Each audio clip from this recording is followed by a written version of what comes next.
Salah satu yang masih menjadi perdebatan sampai sekarang adalah ketika Gus Dur membubarkan Departemen Sosial dan Departemen Penerangan. Kalau Departemen Sosial dulu, apa alasan persisnya? Sementara banyak orang terlantar yang harus diayomi oleh departemen itu. Persisnya itu. Karena departemen itu yang mestinya mengayomi rakyat, ternyata korupsinya gede-gedean. Sampai hari ini.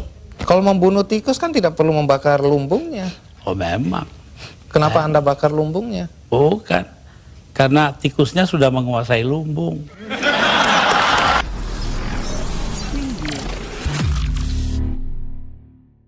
Ya, itu tadi rekaman saat-saat menjelang dicopotnya seorang Abdurrahman Wahid atau Gus Dur secara paksa melalui sidang istimewa MPR pada tanggal 23 Juli tahun 2001.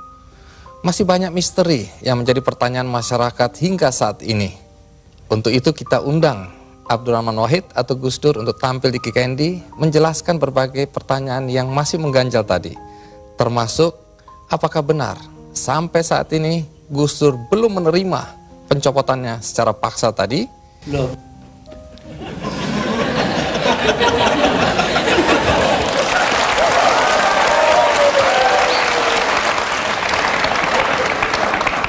Jadi, Gus Dur, tadi itu ringkasan dari peristiwa detik-detik terakhir Anda mengundurkan diri atau mundur atau dimundurkan. Nah, apakah sampai sekarang Anda dilengserkan? Apakah Anda masih tetap sampai saat ini tidak menerima dan menganggap itu tidak sah? Oh, enggak benar, enggak sah emang. Itu proyek politik dari MPR. Karena itu Amin Rais tidak merasa perlu memberitahu saya. Iya, dulu Anda atau sampai sekarang bahkan Anda tetap menganggap itu sebagai pelanggaran konstitusi. Pelanggaran apa sebenarnya? Pelanggaran konstitusi karena di situ ada insubordinasi. Insubordinasi itu siapa yang mimpin? Yang mimpin Kapolri Bimantoro dan Panglima TNI namanya Widodo AS, sekarang Menko. Udah itu apa adanya saya ngomong itu.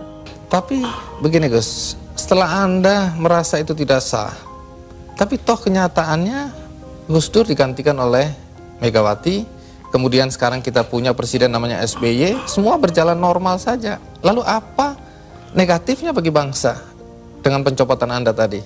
Bukan soal bangsa, ini soal hukum. Saya dilengserkan secara politis, secara hukum belum pernah dibuktikan saya bersalah. Yang bersalah bahkan pansusnya DPR yang dipimpin oleh sekarang Menteri Sosial Bakhtiar Hamzah. Yaitu menurut undang-undang pansus-pansus itu harus tutup pintu supaya nggak didengar orang dari luar. Tapi oleh Bakhtiar Hamzah dibuka 10 cm, di situ berjejer-jejerlah tipnya wartawan. Nah kan, waduh, semua yang ada dalam sidang diketahui dunia luar. Itu pula yang membuat saya, oh ya kalau gitu mereka maksudnya melengsarkan saya dengan segala cara. Hukum nggak hukum. Tapi sesudah itu apa upaya yang Anda lakukan? Nggak ada, sebab penakut bangsa ini. Kenapa Anda bilang penakut? Bangsa ini penakut karena tidak mau bertindak kepada yang bersalah. Akhirnya gak ada yang ditindak toh. Tapi sekian tahun sudah berlalu Gus. Untuk apa rasa penasaran, perasaan? Loh, saya nggak pernah itu terserah bangsa Indonesia. Saya itu memaafkan semua. Sampai istri saya marah kepada saya karena saya pergi ke rumah Megawati. Tapi kenapa Anda lalu ke Megawati kalau memang Anda marah dan kecewa? Saya nggak marah, yang mestinya marah itu bangsa ini. Mereka diem aja lah, kenapa saya jadi ribut? Saya nggak mau ribut. Baik, Gus Dur. Tapi disuruh, memandang itu benar nggak bisa dong. Orang kan ada batasnya. Antara benar dan salah. Jadi yang benar dalam hal ini istri saya.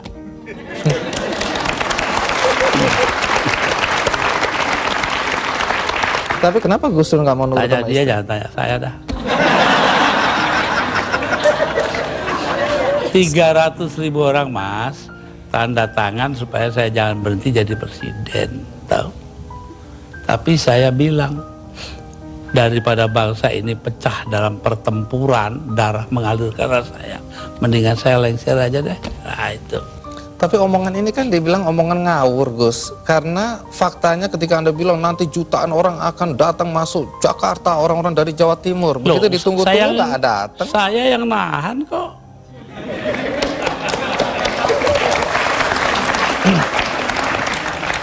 Jadi kalau nggak ditahan sama Gus Dur, datang lah beneran itu ya? Bukan begitu, artinya tetap saja kebenaran kita pertahankan. Tapi sikap kita itu jangan sampai bangsa ini perang saudara. Dan itu pengorbanan Anda? Ya bagi saya bukan korban, biasa aja. Nah, satu pemandangan yang kurang elok, Gus. Anda keluar memakai celana pendek dan kaos oblong.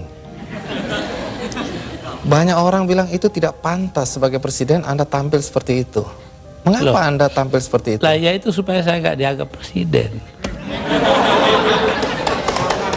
Terus manfaatnya apa dengan dianggap tidak sebagai presiden?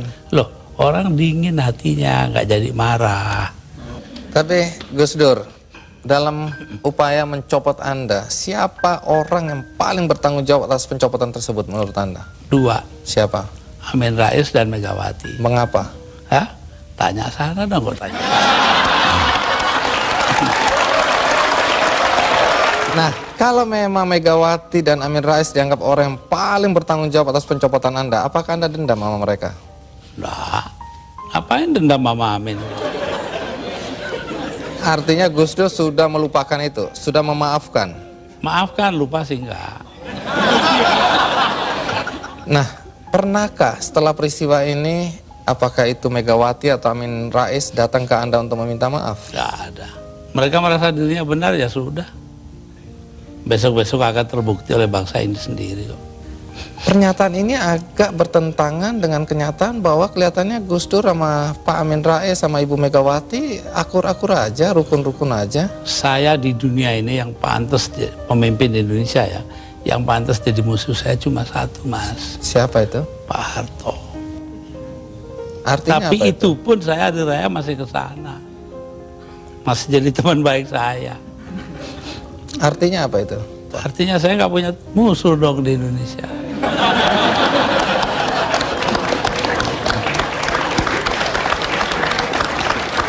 Ada satu hal, kita banyak mendengar bahwa teman-teman dekat Anda dulu menyesalkan kenapa Anda jadi presiden.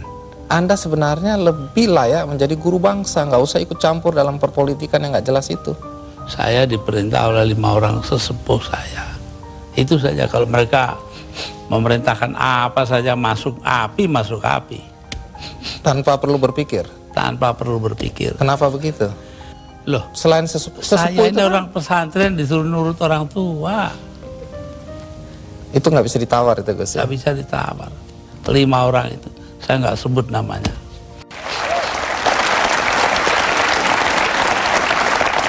Ya, Gus Dur, dalam 20 bulan sebagai presiden, prestasi apa saja sih yang sudah dicapai?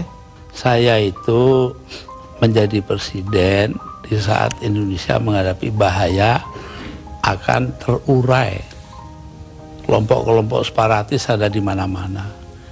Jadi saya berangkat keliling-keliling dunia itu 80 kali dalam 20 bulan. Jadi 4 kali 1 bulan. Itu tugas saya cuma satu. Apa? Yaitu membuat supaya integritas wilayah Indonesia ini tetap. Itu aja, nggak ada pikiran lain toh saya. Tapi ada yang menuduh. Dan ternyata berhasil toh. Kita tetap satu negara hari ini. Jadi Gus Dur merasa itu karena jasa Gus Dur? Bukan, artinya tugas saya begitu. Perkara saya berjasa itu adalah soal kedua. Tapi ada yang menuduh bahwa Gus Dur ini sebenarnya menggunakan aji mumpung. Mumpung jadi presiden, dibayari negara, keliling jalan-jalan. Allah nanti sejarah akan membuktikan. Tapi Gus Dur, perjalanan Anda itu menelan biaya sampai 52,7 miliar. Ya, tapi eksistensi Indonesia sebagai satu negara harganya jauh lebih tinggi.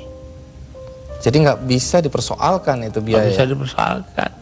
Loh kalau enggak kan udah dipakai oleh orang-orang brengsek itu.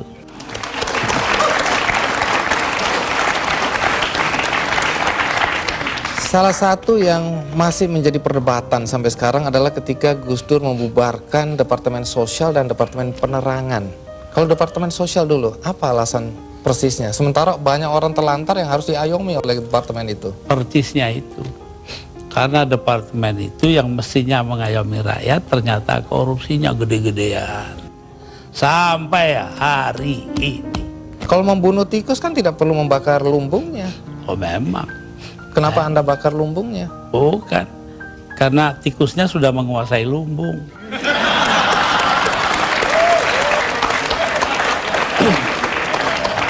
Depan dibubarkan, Kalau Depen jelas. akibatnya sekarang pers itu sangat tidak terkontrol. Begini Bahkan pornografi sekarang merajalela. ya. Betul. Itu dosa Anda loh.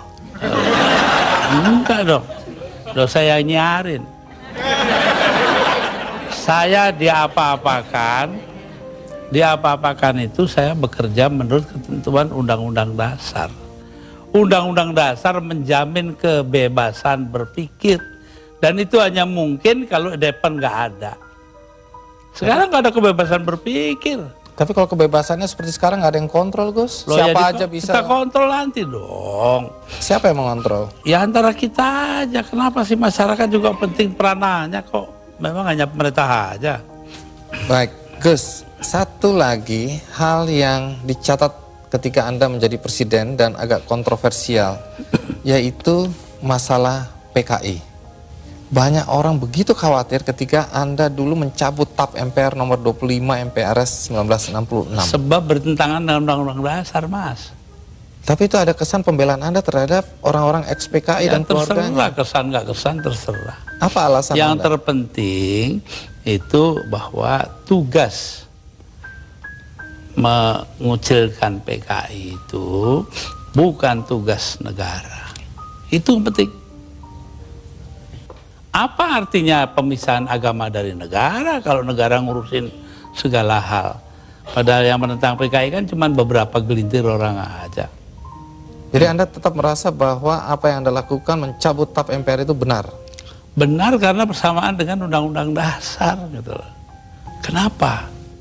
Karena memang Undang-Undang Dasarnya begitu, mau diapain? Begitu itu bagaimana? Ya melindungi semua.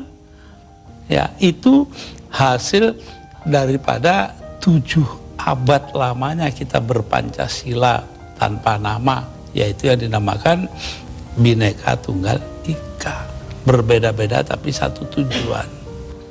Nah ini yang penting kita ngelihatnya dari situ. Kalau belakangan ini ada kekhawatiran PKI akan bangkit, Kenapa takut? PKI aja ditakuti.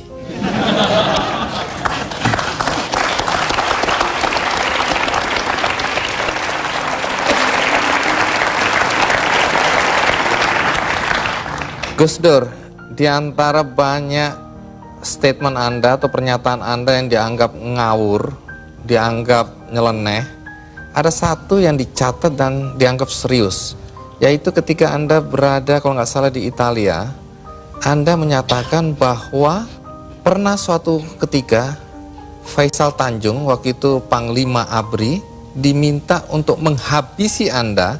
Jadi yang minta adalah Pak Harto. Anda dan Megawati ingin dihabisi. Dan statement itu terbuka loh, Gus Dur. Dugaan Anda kata-kata dihabisi ini, dihabisi karirnya atau dibunuh? Tanya Pak Harto. Kenapa? Karena Faisal Tanjung mengucapkan itu.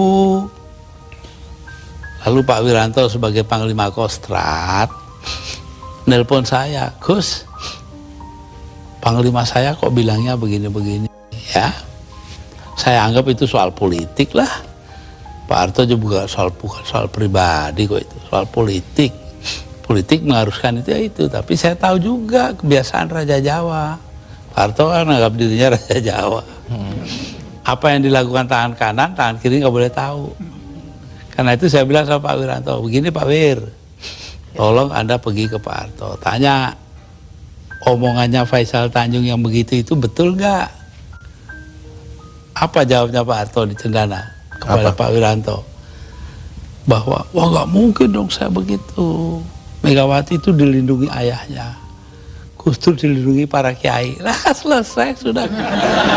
Mau soal politik.